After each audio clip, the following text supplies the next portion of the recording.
Abordons maintenant la fusion des gamètes, la fécondation.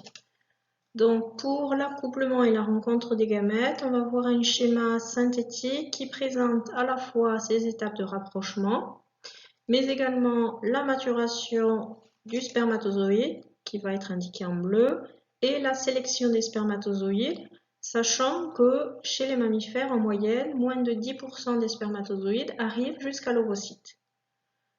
Donc les testicules vont libérer les spermatozoïdes dans l'épididyme. Au niveau de cet épididyme, il va y avoir aide par l'épithélium cilié pour l'avancée du spermatozoïde. Ce spermatozoïde, quand il est libéré par les testicules, n'est pas encore complètement actif au niveau locomoteur. Donc, une interaction avec les sécrétions de l'épididyme vont lui permettre de devenir mobile avec un flagelle qui va vraiment devenir actif. Également, il va y avoir acquisition de récepteurs dont on parlera tout à l'heure pour reconnaître l'ovocyte de la même espèce, mais pour l'instant, ces récepteurs sont masqués, donc ils sont inactifs. Enfin, il va y avoir fin de la spermiogénèse. Souvenez-vous, le spermatozoïde se différencie à partir d'une spermatide et il va y avoir un ensemble de modifications cytologiques qui vont se terminer ici, donc notamment maturation nucléaire, etc.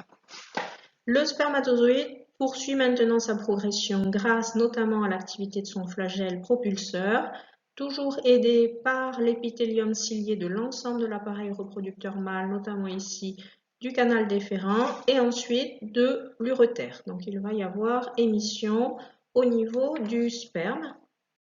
Lors de l'accouplement, ce sperme va être déposé chez la plupart des mammifères au niveau du vagin. Première grande sélection des spermatozoïdes, c'est ici l'acidité du vagin qui va provoquer ce qu'on appelle la brûlure vaginale avec mort d'un certain nombre de spermatozoïdes. Ces spermatozoïdes, donc on le voit ici sur une coupe longitudinale d'appareil reproducteur femelle, vont franchir une barrière qu'on appelle la glaire cervicale au niveau du col de l'utérus. Cette glaire cervicale va être moins épaisse au moment de l'ovulation, elle va être plus perméable au moment de l'ovulation, donc là il pourra y avoir un passage, mais tout de même quand même une sélection des spermatozoïdes. En dehors de l'ovulation, le maillage est très dense, le franchissement est pour ainsi dire inexistant. Également des phénomènes de phagocytose qui détruisent un certain nombre de spermatozoïdes. Les spermatozoïdes poursuivent dans la lumière de l'utérus, puis la trompe utérine ou oviducte pour migrer jusqu'au tiers supérieur où est présent l'ovocyte 2 et son globule polaire 1 qui sont en attente ici, qui ont été libérés par l'ovaire au moment de l'ovulation. Là, lors de ce trajet, également, il y a une perte de spermatozoïdes grâce à la phagocytose et ces spermatozoïdes avancent à contre-courant des cils de l'épithélium de l'oviduc. Donc là, il va y avoir un frein à l'avancée des spermatozoïdes. Par contre, la contraction de ce tractus peut aider à l'avancée. Au cours de ce déplacement, des interactions avec des produits de sécrétion de l'oviducte vont démasquer les récepteurs. C'est le phénomène de capacitation. Donc là, les récepteurs du spermatozoïde vont être aptes à reconnaître l'ovocyte de la même espèce. Donc ici, vous avez un zoom de l'ovocyte 2 avec un certain nombre de spermatozoïdes qui arrivent au contact. Bon, là, c'est un schéma très simplifié qu'on va détailler maintenant. On va détailler ce processus de fécondation que vous avez à revoir sur le schéma du TP. Alors, ce schéma suffit si vous avez à présenter les étapes de fécondation sans avoir à détailler les mécanismes de reconnaissance intraspécifiques. Par contre, si vous avez à détailler les mécanismes de reconnaissance intraspécifique, vous aurez à faire l'autre schéma qu'on va voir maintenant, mais ne faites pas les deux, ce serait redondant. Sur le schéma que l'on va voir, on va prendre la cellule donc, qui attend le spermatozoïde, c'est-à-dire l'ovocyte 2 ici qui est au centre. Cet ovocyte 2, je rappelle, est bloqué en métaphase 2. On a ici la schématisation des chromosomes qui attendent, qui sont bloqués en métaphase 2. À côté, le globule polaire 1 et tout autour, la matrice extracellulaire, la zone pellucide. Cet ovocyte 2, quand il est libéré au cours de l'ovulation, va être entouré par une couronne de cellules folliculaires qui correspondent à la couronne radiée ou corona radiata. Sur le schéma que l'on va regarder maintenant, on va prendre un zoom de cette partie de l'ovocyte 2 et des éléments qui l'accompagnent. Cette cellule folliculaire se rétracte au moment de l'arrivée du spermatozoïde. Donc là, je l'ai juste marqué sous forme d'une flèche. Ensuite, le spermatozoïde va reconnaître la zone pellucide, seulement si c'est une zone pellucide de la même espèce. Ça passe par une reconnaissance stéréospécifique entre éléments de la même espèce. Le récepteur de la ZP3 va reconnaître la ZP3 qui est une molécule particulière de la zone pellucide. C'est une molécule de type glycoprotéique et le récepteur est de type protéique. Donc on a ici reconnaissance, compatibilité de forme et il y aura reconnaissance uniquement si les formes s'emboîtent et elles s'emboîtent uniquement si on est au sein de la même espèce. Là, évidemment, au niveau du schéma, n'ont pas été respectées les tailles relatives des éléments, puisque certains éléments sont représentés à l'échelle moléculaire, d'autres à l'échelle cellulaire.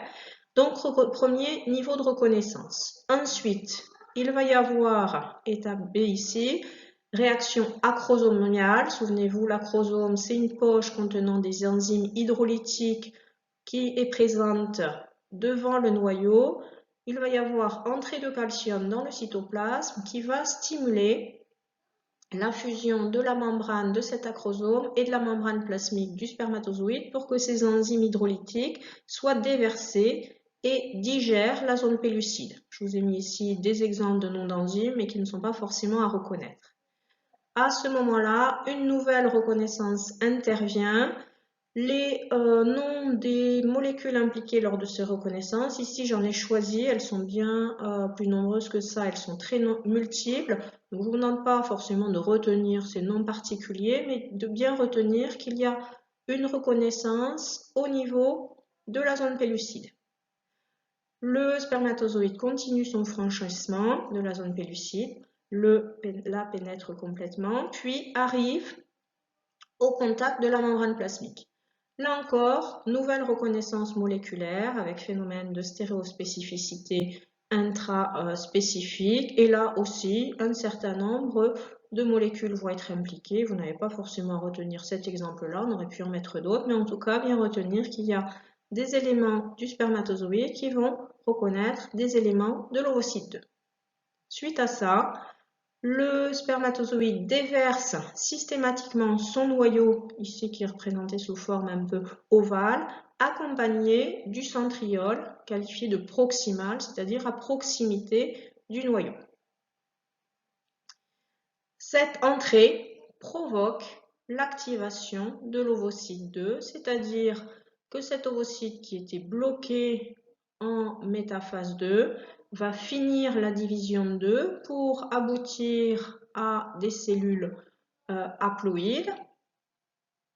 C'est d'une part le globule polaire 2 et d'autre part maintenant cette grosse cellule ici au centre qui sera appelée l'ovotide.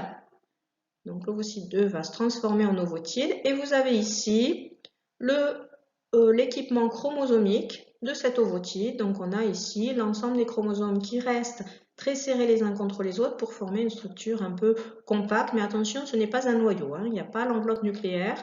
Donc là, on a le stock haploïde du véritable gamète qui est l'ovotide. Le noyau du spermatozoïde va se transformer en ce qu'on appelle le pronucléus mâle que vous avez ici. Donc là, l'enveloppe nucléaire disparaît. Il y a compaction décompaction du matériel génétique et le centriole proximal va maintenant avoir un aspect étoilé, il va être appelé astère et plus précisément spermastère. Ce spermastère va attirer le pronucléus femelle vers le pronucléus mâle.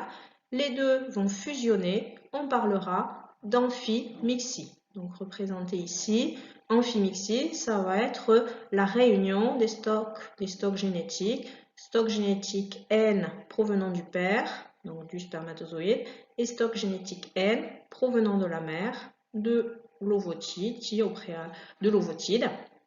Donc on a amphimixie. Vous pouvez trouver des fois un terme qui n'est pas super, qui n'est pas très rigoureux, le terme de karyogamie. Karyogamie, normalement, veut dire fusion des noyaux. Là, on n'a pas de noyau, donc préférez le terme amphimixie, un mélange, réunion, voilà, de stock génétique. Ensuite, c'est un peu du détail ici, le centriole mâle meurt et on a formation du centrosome à partir du centrosome du zygote, à partir du centriole femelle qui se dédouble. Donc ici, amphimixie, on va avoir réunion des deux stocks haploïdes, donc retour à la diploïdie. Et donc bien sûr, la grosse cellule avec son cytoplasme qui est présent ici va pouvoir maintenant être appelée le zygote. Donc on est au stade zygote, la fécondation est terminée. Au cours de ce processus, un seul spermatozoïde ne va féconder l'ovocyte 2 pour aboutir à un zygote. Donc on va parler de monospermie, terme à connaître. Par contre, on ne détaillera pas les modalités, les processus qui empêchent plusieurs spermatozoïdes de venir, puisque ce n'est pas au programme.